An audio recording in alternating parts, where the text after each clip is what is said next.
Oi, o meu nome é Amanda e hoje eu vou contar a história da minha irmã, que foi vítima do coronavírus. No começo desse ano, foi anunciado que um vírus estava contaminando as pessoas lá na China e que estava matando muita gente também.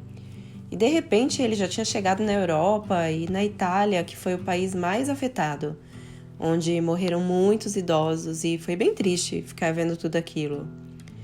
Foi então que anunciaram que viraria uma pandemia, que todo o planeta poderia ser afetado e que muitas pessoas perderiam suas vidas por causa de um vírus. Essa era a notícia da TV, da rádio, da internet, e foi então que, aqui no Brasil, criaram uma hashtag Fique em Casa, para incentivar as pessoas a não se contaminarem e nem serem portadoras. As escolas pararam, as empresas fecharam e somente os serviços essenciais ficaram funcionando. Tudo se tornou muito restrito e as pessoas não podiam mais nem ir para o hospital.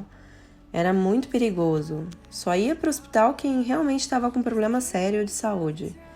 Após um mês, o mundo parou. As pessoas tinham tempo para conversar, pois tinha acabado aquela correria do dia a dia. O transporte público era apenas para quem realmente precisasse trabalhar, porque as maioria das pessoas estavam trabalhando de casa. As ruas estavam vazias e o uso de máscara passou a ser obrigatório. Aqui em casa também obedecemos às regras e ficamos sem ver os nossos avós, pois eles são do grupo de risco e a gente sabia que precisava protegê-los. Em alguns países, a quarentena começou no finalzinho do mês de janeiro e quando chegou o mês de maio, todos ainda estavam trancados dentro de casa. Para ir ao supermercado, às farmácias e outros serviços essenciais, era preciso justificar por escrito, pois senão pagariam multas e poderiam até ser presos. No Brasil, a quarentena começou em março. No começo foi bem difícil assim pra gente, pois não estávamos acostumados a ficar presos em casa. Acabou os finais de semana com a família, as crianças não tinham mais festa de aniversário com amiguinhos e as aulas se tornaram aulas online. Ninguém mais ia para a escola. No começo do mês de maio, já tinham morrido umas 10 mil pessoas aqui no Brasil.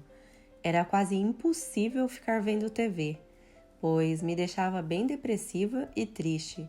Tinha tanta notícia ruim nas reportagens. Os hospitais já não tinham mais vagas nas UTIs e muitas pessoas estavam sofrendo com as suas perdas. As pessoas quebraram o isolamento social e o número de mortos começou a aumentar. Por mais que as autoridades tivessem colocado as regras, as pessoas não estavam mais ficando em suas casas. Minha família decidiu obedecer e ficamos todos isolados em casa, respeitando as regras, as ordens, pois sabíamos que era importante. Mas a minha irmã, ela trabalhava em um hospital como enfermeira, então ela não tinha como se proteger.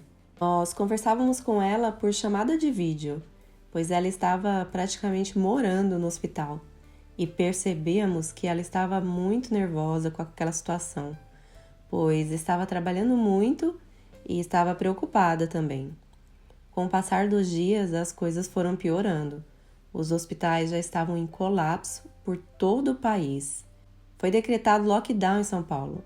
As rodovias, as ruas, as avenidas, todas fechadas. Quem saísse de casa seria multado. Recebemos a notícia que minha irmã havia contraído o vírus. Ficamos muito preocupados e tristes.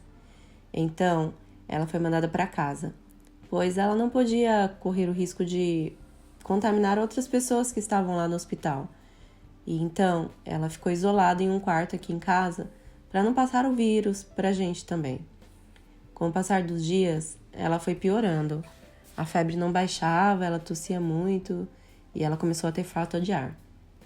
Decidimos buscar uma vaga no hospital e aí foi a parte mais difícil. Não tinham respiradores para todos que estavam ali e a minha irmã estava muito mal. Minha família começou a se desesperar. Não sabíamos se encontraríamos uma vaga para ela e todos estavam muito tristes. Enfim, encontramos uma vaga em um hospital e ela foi direto para a UTI. Ela foi sedada e foi entubada. Minha mãe estava desesperada. O médico disse que as primeiras 72 horas seriam cruciais, pois ela tinha ficado muito tempo para ser atendida. As horas pareciam não passar, a angústia aumentava e a minha irmã não melhorava. Não estava acreditando que aquilo estava acontecendo com a gente. 4 dias depois da internação, minha mãe recebeu uma ligação do hospital, informando que talvez a minha irmã não conseguiria sobreviver mais uma noite. Nós choramos muito, pois sabíamos que não poderíamos nos despedir dela. A situação era bem difícil. Passamos aquela noite acordados, esperando pelo pior. E foi a pior noite da nossa vida. O telefone tocou pela manhã e felizmente recebemos uma boa notícia. Ela tinha melhorado bastante durante a noite. E os médicos disseram que estavam aguardando um pouco mais para passar um diagnóstico melhor do caso dela. Depois de 10 dias internada, ela saiu da UTI e estava muito melhor. Os médicos faziam chamada de vídeo para que ela pudesse falar com a gente. Sabíamos que agora ela passaria por uma longa recuperação, pois precisava aprender a retomar a vida, com mais calma, tranquilidade, pois ela ainda estava muito debilitada. Quando ela se recuperou por completo, iniciou uma campanha para conscientizar as pessoas a ficarem em casa. Ela contava nas redes sociais sua história e o quanto ela tinha sofrido, para incentivar as outras pessoas a ficarem em casa.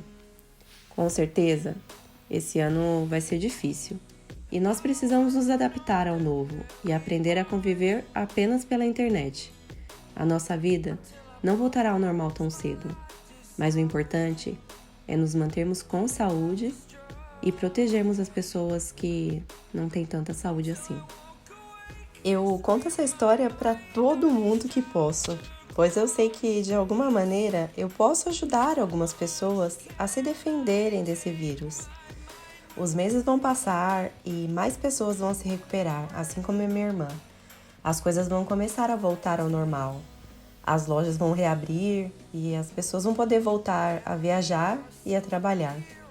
Eu tenho certeza que nós vamos conseguir vencer esse vírus e nós seremos felizes e livres novamente. Eu estou feliz e grata por ter a minha irmã aqui com a gente e por ela estar com saúde. Se você curtiu essa história, não esqueça de deixar o seu like e de compartilhar com alguém. E se inscreva aqui no canal para não perder nenhuma outra história que vamos postar. Um beijo e tchau, tchau!